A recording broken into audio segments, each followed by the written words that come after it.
Hey, how's everybody doing today? It is Friday, which is always the best day of the week. Um, Moving on to the news. The Flyers played a very good game against the Chicago Blackhawks.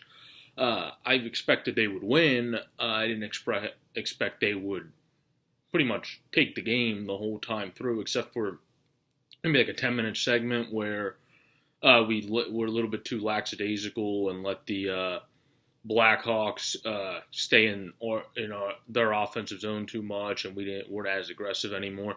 But overall, Brian Elliott played the game. I've been waiting for him to play all season. He made upward, I think, over 35 saves, but he made a lot of good saves, which is the most important thing. What always annoyed me with him so far up to this point is he let in a lot of bad shots.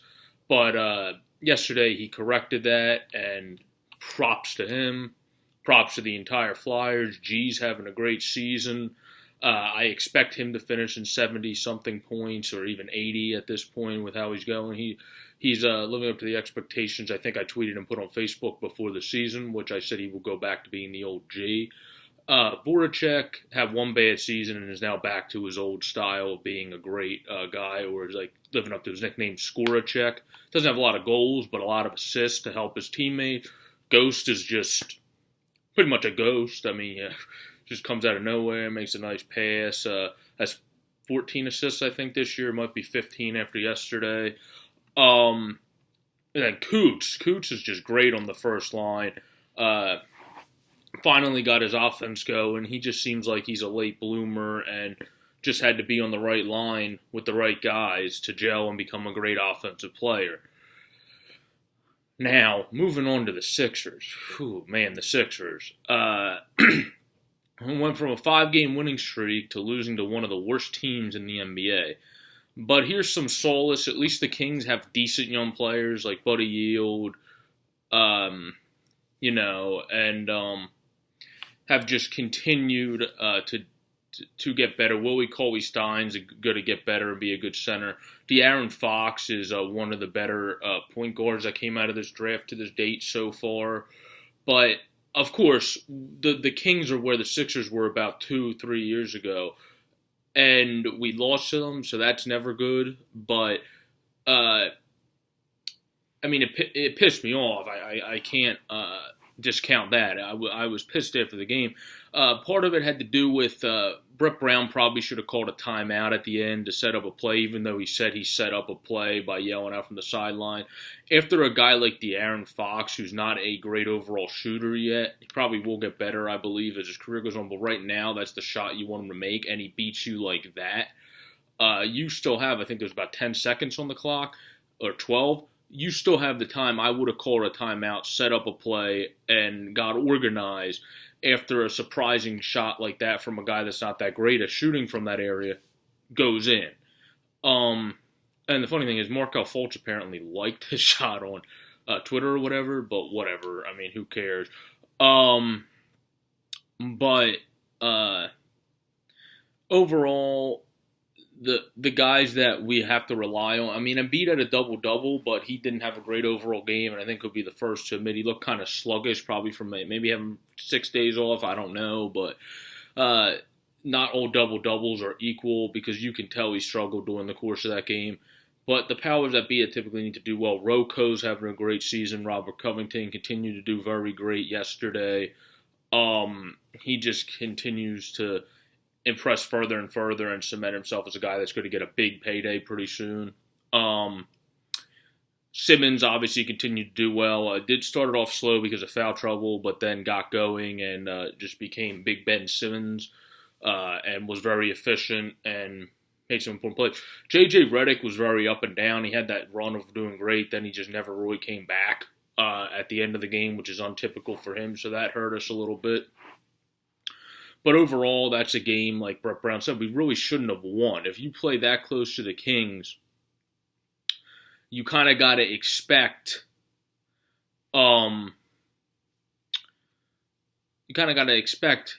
with some fiery young guys, and Zach Randolph, by the way, one of my favorite players in the NBA. That dude's a beast at his age, still hitting them down. Now got even good at threes. His efficiency of percentage of shooting threes, he shoots over 40% when he puts them up. That guy beat us a lot too. But we don't deserve to win a game that we play that close necessarily to one of the mediocre teams in the NBA. But that's not the first, trying to look at my notes here, that's not the first good team Sacramento has beat. I can't remember who the other team was. The Thunder. They beat the Thunder the other day because the Thunder let them stay in the game. And they actually beat the Thunder 94-86.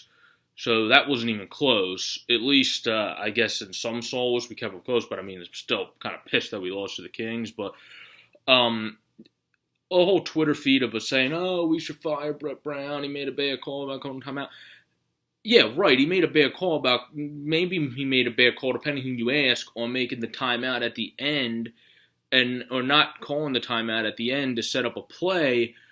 But that doesn't mean you fire a guy. I mean, the guy had a 5-game winning streak beforehand, and then we lost a tough game on a shot that probably wouldn't go in, might only go in 2 out of 10 times if De'Aaron Fox shoots that again. So, no, you don't fire a coach after that, and the calls of coach, I mean, everyone pump the brakes here in Philly, like, calm down, because we're a good team this year. We're going to continue to be good. We got a tough game tomorrow against Golden State at home. I don't think we'll win that one. I do think we'll upset Golden State next week when we play them at our home because we've been so good in Philly this year.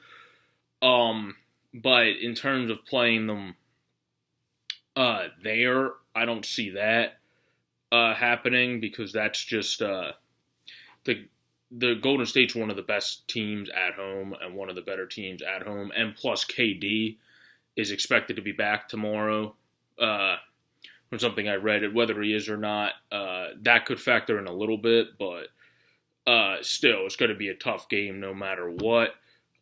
Tomorrow the Flyers play the Wild, who are 6-7-2, and we're now 8-6-2. And, of course, the Flyers had a couple tough games that could have went our way, like the one game against Chicago.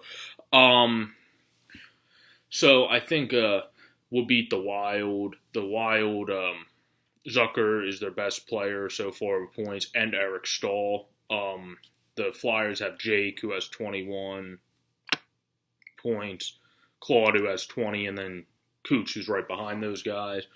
Also, congratulations to Ghost for getting his 100th point. That's a big start to a milestone.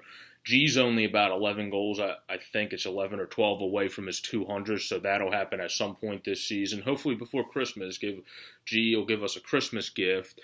And then moving on to the Phillies. The Phillies have hired Gabe Kapler, filled a couple coaching spots. We retained Rick Kranitz. They don't know what his role is yet, but he was he spent 2 seasons as the Phillies bullpen coach and assistant pitching coach. Haven't announced what he'll be yet next year, but a lot of people figure since he was the assistant pitching coach, they might upgrade him to the pitching coach. And that wouldn't be his first time he was a pitching coach. He's pitching coach with the Mariners for 06-07, Orioles 08 to 2010. And then the Brewers from 2011 to 2015 before he came here. So he's got experience there. He would not be that bad. He would be a pretty solid pitching coach. Anybody's better than Bob McClure, of course. I don't know why we ever got him in the first place. He's like the destroyer of pitching staffs. But I think that's a decent move. He's not a bad coach to keep. A lot of players always, when you read stuff in the media, have sung praises toward the bullpen coach, bullpen players, and then him in the past. They got, trying to pronounce this guy's name right, John Malay, I think that's just how you say that, the former Cubs hitting coach, who's obviously a good move because the Cubs had the best on-base percentage at .334 with him in the National League the past 3 years. The Cubs also ranked second in runs at 2,319, and OPS was 756 in that span. And of course, they won the World Series in 2016. Um, and then Joe Madden let go of him after this season. He was previously the hitting coach of the Marlins for 10 and 11, and then the Astros for 13 and 14. And then here's a fun fact: the Phillies actually drafted him in the 12th round of the '91 draft. So welcome home. But he's a really good hitting coach, obviously, and we lost a really good hitting coach in Matt Stairs of the Padres, but we replaced him with another really great hitting coach. So kudos to Matt Glentock for getting Gabe Kapler, who I think is going to be a good manager no matter what. Yeah, who cares if he's one of the most interesting mans in the world? I mean, all that matters is what you do on the field. Plus, he's a great analytical guy, a great person-to-person guy. Dodgers players have always raved about him coming through the system, how great he is one-on-one, and how great he is at just knowing when to make a move, when to not make a move, etc., stuff like that. I think he's going to be a very good manager, and he started off with good hires. We retained Dusty Wathan, who was the Iron Pigs manager, and he's going to be our third base coach. That's a good move. Keep him in the organization because he's a good coach. Maybe we'll upgrade him more over the years. Rick Kranich, if he moves to the bullpen, like I said, he's a very solid coach. And then Male is a very good hitting coach, and I think will continue to help guys like Hoskins get better, guys like Knapp and Alfaro get better, guys like Altair to continue success and not go uppercutting again, which he tends to do at some point. If we keep Odubel, have Odubel calm himself down and not be as animate and energetic, and which causes him to sometimes go into slumps, I think, because he's too nuts at times. And then, obviously, he'll help the young guys like he did with the Cubs. I think that's why he's a great hire, because he's had a proven track record at helping young guys break into the league and become good hitters over in Chicago. So I think he'll carry that here whenever we decide to have Scott Kingery come up, guys like that. He'll help JP become the hitter he wants to be. He looked great on defense last year, not so good at hitting. And then depending on who we keep, he'll help those guys further improve, because I've always been saying this to the Phillies, look out, there's going to be some probably not big trades, but trades, because we have too crowded of a team. And then we'll